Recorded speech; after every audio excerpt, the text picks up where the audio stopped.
बिस्मिल्लाहिर्रहमानिर्रहीम अस्सलाम वालेकुम। उम्मीद करता हूँ कि सारे मेरे वीडियो देखने वाले जे अल्लाह के फजल करम नाल ठीक ठाक हो गए। अज की वीडियो मैं लैके हाजिर होया। अज की वीडियो बना रहा मंडी के आया। मंडी की सूरत हाल तुहानूं दिखाना की है।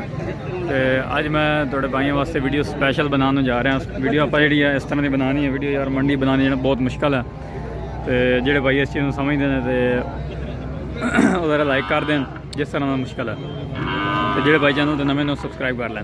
अज मैं तुम भाई वीडियो इस तरह की बना के दिखानी है कि तुम जो मैसेज कमेंट करके कॉल करके पूछते जे यार कट्टा कितने वजन का पाना चाहिए फार्म के, तो कितनी रेंज तक लेना चाहिए, उस तो बाद रेंज तो हट के उसका वजन कितना होना चाहिए, उसकी बनावट कट्टे की किस तरह होनी चाहिए।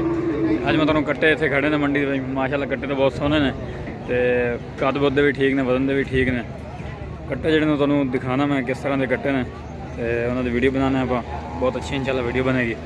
तो इस थोड़ा जो मार्केट के रेट है वो भी दसांगे तुम्हें, फिर अपने जो फार्म के रेट है वो भी दसांगे तुम्हें कि अपने फार्म की डिमांड हो रही है, तो जो अपने मंडी के इस टाइम कट्टे मौजूद खड़े हैं उन्होंने की डिमांड हो रही है।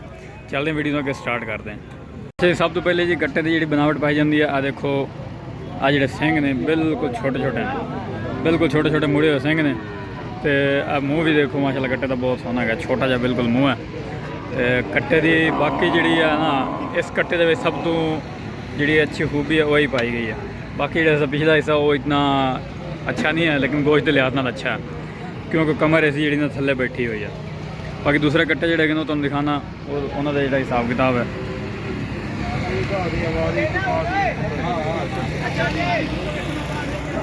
आ कट्टा वेखो माशाल्लाह कट्टा बहुत प्यारा है, लेकिन भुख का मारे होया।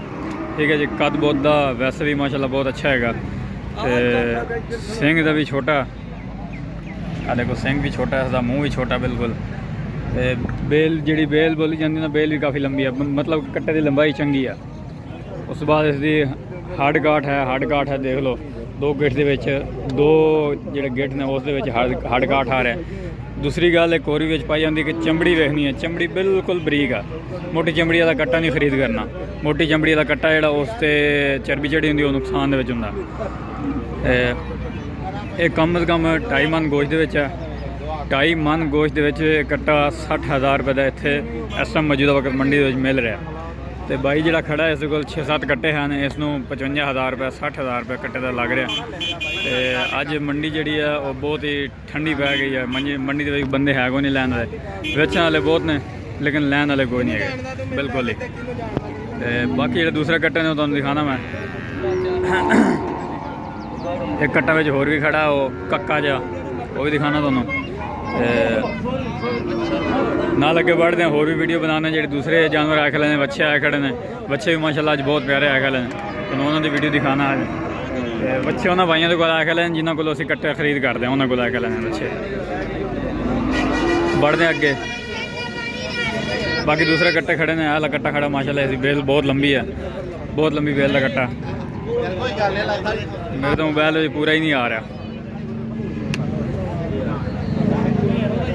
मूँह लुका गया। अच्छा दूसरा कट्टा इस तू चंगी अच्छी बेल लंबी था, इसकी बेल लंबी इस वजह तो है क्या देखो जिस तरह गां की हड्डियों तो पिछे जो ना पुठ जी उसकी लंबी होंगी, इसकी भी पुठ लंबी है बहुत ज़्यादा।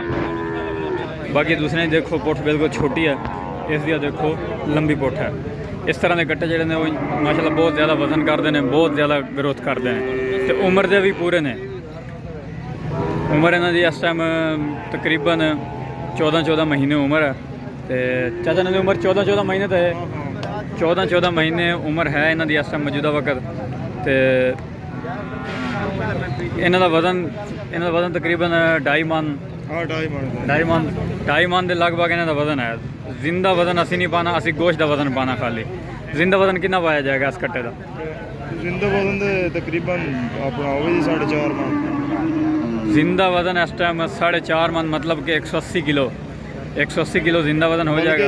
अपना 200 किलो 180 किलो 190 किलो का जिंदा कट्टा इस टाइम मौजूदा वक्त खड़ा है, उस 2.5 मन गोश्त निकलेगा।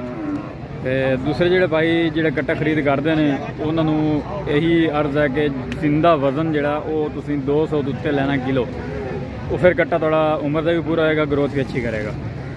इस तो कम वजन का कट्टा नहीं लेना। हाँ गोश्त के लिहाज में तुम कट्टा लेना, ਗੋਸ਼ਤ ਦੇ ਲਿਹਾਜ਼ ਨਾਲ ਤੁਸੀਂ ਕੱਟਾ ਇਸ ਤਰ੍ਹਾਂ ਲੈਣਾ ਕਿ ਉਸ ਦੇ ਵਿੱਚ ਵਜ਼ਨ ਜਿਹੜਾ ਤੁਹਾਡਾ 2 ਮਣ ਤੋਂ 2.5 ਮਣ ਵਜ਼ਨ ਪਾਇਆ ਜਾਵੇ। ਉਹ ਕੱਟਾ ਤੁਹਾਨੂੰ ਤਕਰੀਬਨ 50,000 ਦਾ 52,000 ਦਾ ਮਿਲੇਗਾ, ਇਸ ਤੋਂ ਕਮ ਰੇਟ ਤਾਂ ਨਹੀਂ ਮਿਲੇਗਾ ਕੱਟਾ। ਅੱਛਾ ਜੀ, ਕਰਦੇ ਇੱਥੇ ਇਸ ਵੀਡੀਓ ਦੀ ਐਂਡ ਮਿਲਦੇ हैं इंशाल्लाह अगली वीडियो अपनी इंशाल्लाह बच्चियां ली होएगी।